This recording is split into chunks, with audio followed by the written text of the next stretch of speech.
This time, I think for the eighth or ninth time, but 100% I'm here to stay. But before I carry on, let me just have some water. Okay, I hope you're all well. And today we're going to talk about roundabouts. Unfortunately, I can't see your chats, but I've got my phone. So if someone does comment, then I should be able to see the comments on my phone. Mention the word roundabouts, and many learner drivers they hit the panic button. In fact, not just learner drivers, some drivers, some qualified drivers panic for no apparent reason. Now, if you ask me, the honest truth, I love roundabouts. I really do. You might be wondering, why? Why do you like roundabouts? Roundabouts are much easier, in my opinion, than other junctions. Let me give you an example here. Now, here we've got a road, and if you're going to turn right, let's say, out of this road, you need to give way to traffic from, so you're the yellow car, you want to turn right, you need to give way to traffic from the right, and you need to give way to traffic from the left. And they just sometimes keep on coming without stopping. They just keep on coming. And it seems like you're never going to get out. So, some junctions, some councils will put up traffic lights to make life easier for these people from the side road to come out. Great, because if your lights are green, you can go with these. But let's say you're on a little housing estate and you want to turn onto a main road, a really, really busy main road. Maybe every half an hour, someone's going to come out from this housing estate, if that. So, with that, the traffic on the main road is apparently stopping for no reason all the time. So, as I said, you can easily go, but the traffic on the main road has stopped and they get annoyed, especially the black cab drivers. Now, taxi drivers are always in a hurry. They want to get going, but they can't because their lights are on red. So, what's the solution? You've got it. Put a mini roundabout there. If there's a mini roundabout, or shall I say, if there's a roundabout, it doesn't have to be a mini roundabout. In this case, we've got a mini roundabout. But if you put a roundabout there, you only have to give way to traffic on the right. You don't have to worry about the left. Normal junction, you're looking to the right, you're looking to the left. Here, you're only looking to your right. Unless, of course, you're in Europe or you're in America. So it's for that reason that I prefer roundabouts. Now, before I continue any further, let me just see if there's any messages. I just don't. Fantastic. Messages are now working. So Ronnie said, hello, I can hear you loud and clear. UB, and AVR. AVR, you're a hero. You're always commenting on all my videos. Thank you very much. And he says, haha, black cab drivers are worse along with motorcyclists. Okay, so great. The live chat is working. And you know what? I'm going to celebrate by having a sip of water. Okay. Now, we want to deal with the roundabouts. Before we can deal with anything, we need to be able to identify it. Because if you can't identify a roundabout, then you're not going to know how to deal with it, because it's just going to pop out in front of you. So dealing with a roundabout is actually, well, easy if you can identify it earlier. Now, most roundabouts, should I say, not all roundabouts, I do apologize, I take that back. Most roundabouts will have a roundabout sign on approach. Now, the roundabout sign on approach will be like so. So you've got this roundabout sign, and on mini roundabouts, you'll get the big roundabout sign, and then you'll get this sign, the blue sign, the mini roundabout sign, which will appear directly by the roundabout itself. And the reason for that is that mini roundabouts, some of them are so small that it's hard to tell where they are. So you get the main sign, the warning sign, this one here, which will tell you that you're approaching a roundabout, but not always. You get this sign sometimes. But for a mini roundabout, you will always get the sign for the mini roundabout. So that's the identifying the roundabout. How are we going to approach it? We've seen the roundabout. What is the first thing we should do? We should check our mirrors. So we've checked our mirrors. What's the next best thing to do? You may say signal. So we got mirror, signal. Now you might be thinking, hey, but what happens if I want to go straight? What signal do I give? In that case, the position of your vehicle will act like a signal, which is the next thing. Mirror, signal, position. Your position has got to be correct to reinforce your signals. So you got the mirror, signal, position. And we're going to talk about that in a while, but let's just go back one step and talk about the signals. A lot of people worry about these roundabouts because they think, oh, it's so confusing. I'll tell you one thing though. Ubi said speed. Yeah, we're going to come on to speed as well. But let's just we've got the mirror, the signal. Let's just talk about the signals, because a lot of people get confused on signals. The signals on approach to the roundabout are exactly the same.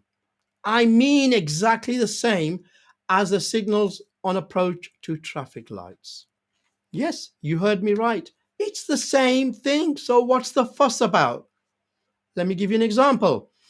If you want to turn left to the traffic lights, which way would you signal? Left, of course. If you want to turn left at a roundabout, which way would you signal? Left. If you want to go straight on at the traffic lights, which way would you signal? You wouldn't. If you want to go straight on at a roundabout, which way would you signal on approach? You wouldn't. If you want to turn right to the traffic lights, you would indicate right. Exactly the same with the roundabout, you indicate right.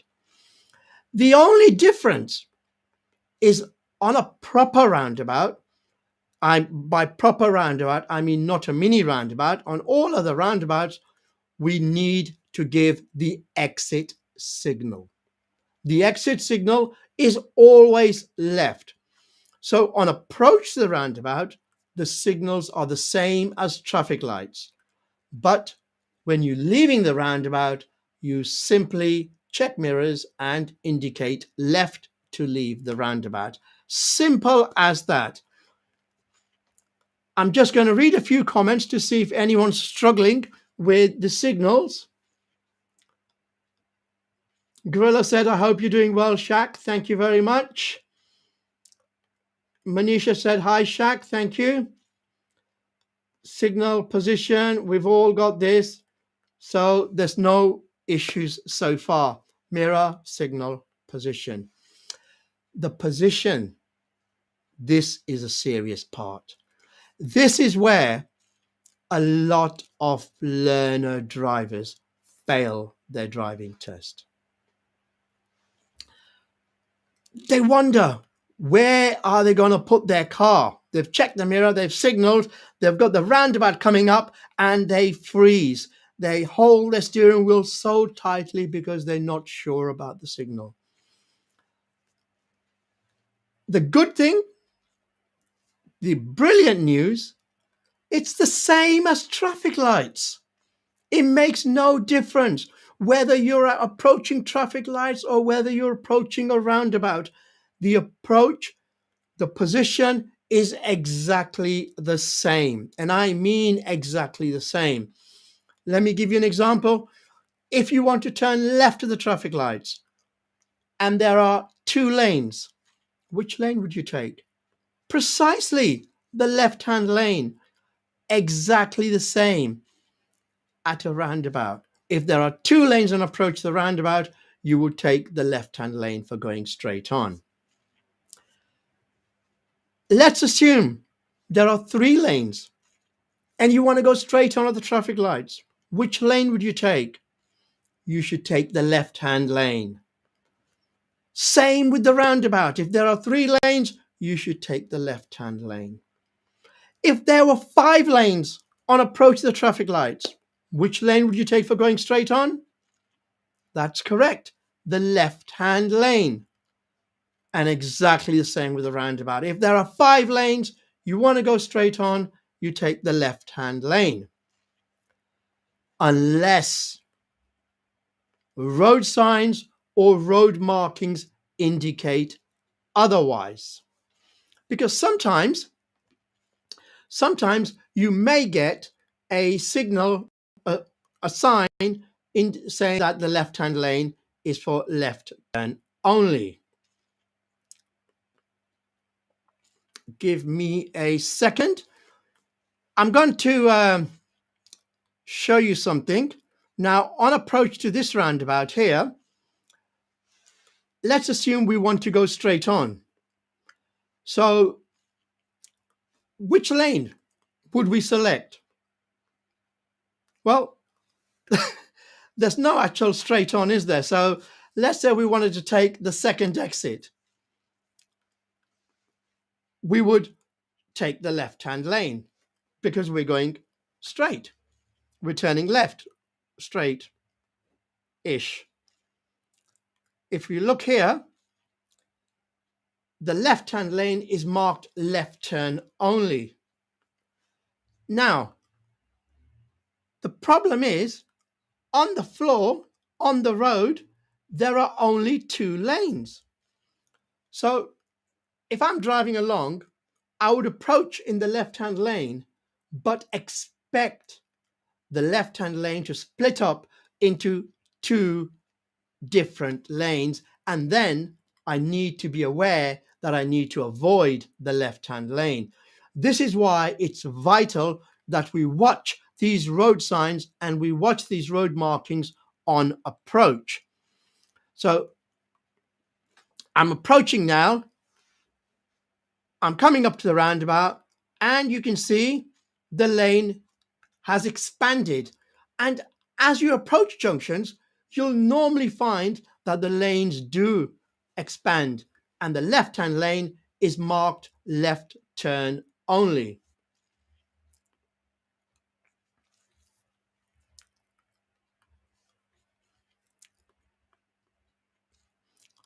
Okay. Now, that's fine. If you're taking the left-hand lane, you're in the left. If you're turning the right-hand lane, you're in the right. But the previous roundabout that we just did, it wasn't actually straight, was it? It was a little bit in the 11 o'clock position. And this is where a lot of people get confused because some roundabouts have 5 or 6 different exits. In that case, what you need to do is pretend that the roundabout is a face of a clock. So here, the roundabout is a clock face. You've got the 12 o'clock position here. Anything before the 12 o'clock position is considered to be a left. Anything after the 12 o'clock position is considered to be a right. So on approach to a roundabout, if you see that the exit is on the 10 o'clock position, the 11 o'clock position, approach in the left-hand lane as if though you were turning left. If the exit that you want to take is in 1 o'clock, 2 o'clock, 3 o'clock, 4 o'clock, 5 o'clock position, then you need to select the right-hand lane on approach, be indicating right as if though you were turning right. Now, before I go any further, I'm just going to go through a few more messages.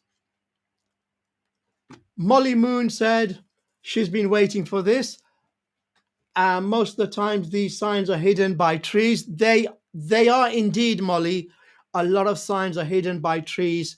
And in this case, this makes it more important to watch the road markings and make sure that you keep your distance away from the driver in front, because road markings are on the road.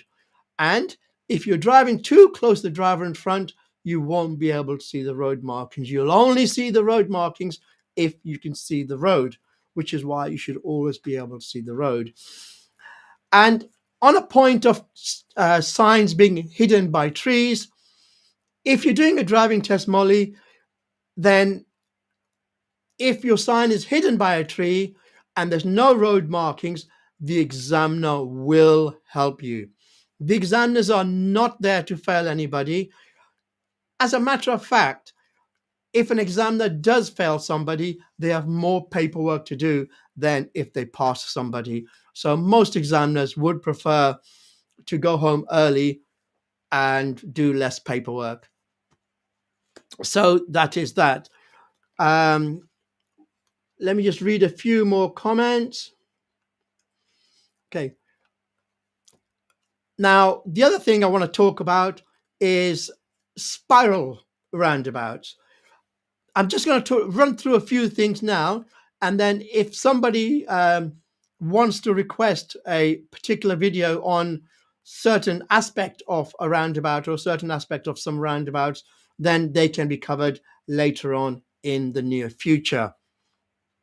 So what I'd like to do next is talk about spiral roundabouts. Does anybody know what a spiral roundabout is? A spiral roundabout basically goes round and round in spirals. It starts off small and then spirals out. Now, spiral roundabouts are normally on big roundabouts like this. And I know they seem complicated. Again, the good news, they're not complicated at all. Not at all. You just got to stay calm and understand them. Now, on approach this roundabout, that's me in the white car. I want to turn right. So I've approached in the right-hand lane, but I'm also aware it's a spiral roundabout. Normally when you do a roundabout, if you're turning right, you take the right-hand lane and you hug the right-hand lane all the way around until you're leaving the roundabout. And then you move off to your left. On a spiral roundabout, you select your correct lane in the beginning, and then you maintain that position normally throughout the roundabout. So here, if you were turning left, you would take this first lane here. However, if you were going straight ahead, you take the second lane, the middle lane. If you're turning right like I am, you take the right-hand lane. So you're going along, and then all of a sudden you get this fourth lane appearing. That fourth lane would be for those people who want to turn right, fourth exit. So I'm not going to get into that lane because I'm not planning to turn right, the fourth exit.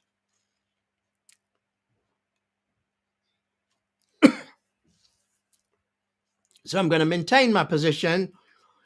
I've passed the third exit, and at this point here, I need to now check my mirrors and indicate left to leave the roundabout.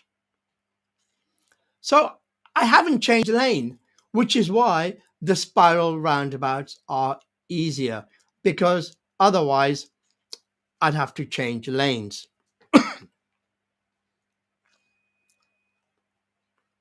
Has anybody got any questions on that? Or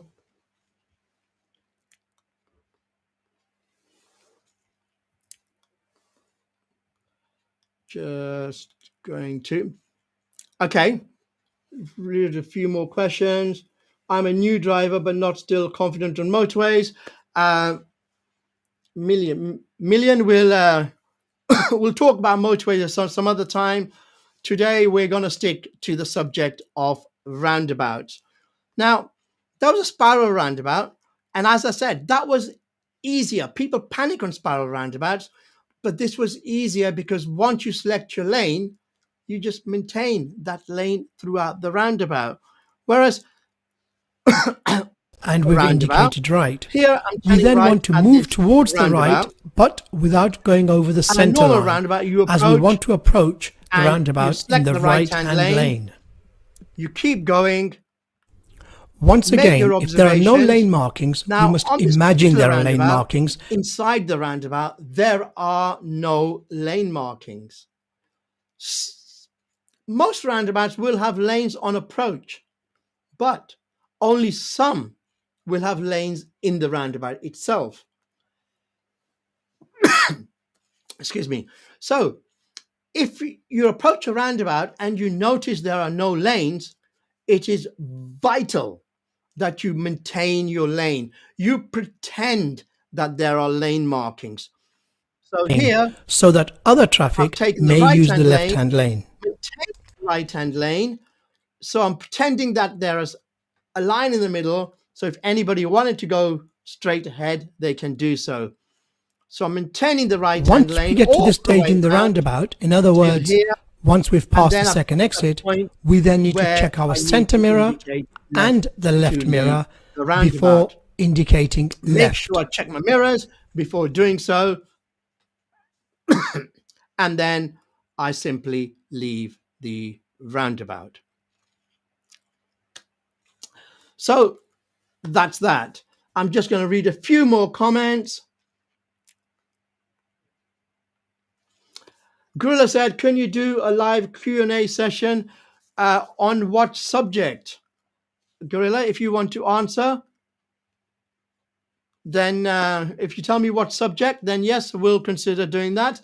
But today we're doing a live session Q&A on roundabouts. So if anybody wants to ask me any questions about roundabouts, then I am here to answer them. Not a problem at all. Now, something we haven't spoken about today is double roundabouts. What is a double roundabout?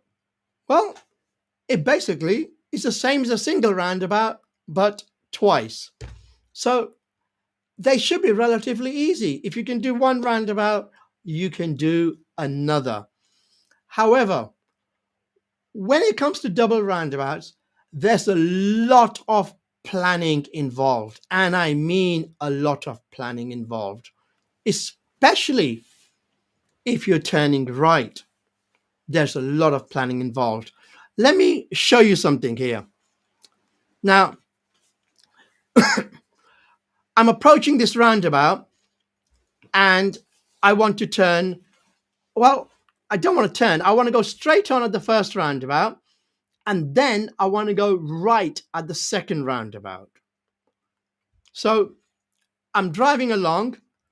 Bear in mind, I want to go straight on at the first roundabout. I've noticed that there are two lanes for going straight on. Normally, driving instructors will tell you, take the left-hand lane. You're going straight on. You must be in the left, approaching the left-hand lane. However, I'm going to take the right-hand lane on approach to this roundabout. The reason I'm going to take the right-hand lane is because it's going to make it easier for me to turn right at the next roundabout. However, I need to be aware of this vehicle on my left. This vehicle on my left would be planning to go straight on at the roundabout. Now, as I said, some roundabouts have lane markings, others don't. This has lane markings, and it's very important that everybody keeps in their lane. You can see that this car is kept in his lane, allowing me to turn right at the same time.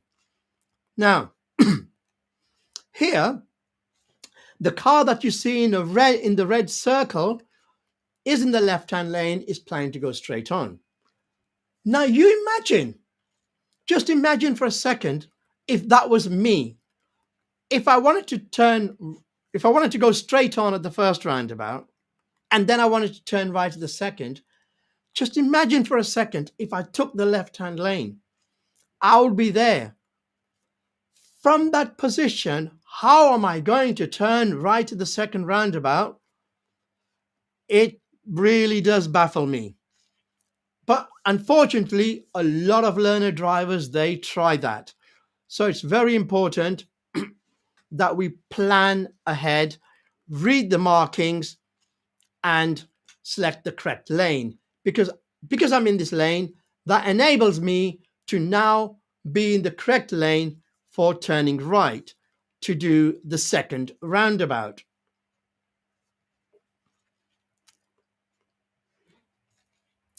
There. That was easy enough, wasn't it? Okay. So we've done mini roundabouts, spiral roundabouts. What else did we do? We did a bit of approaching.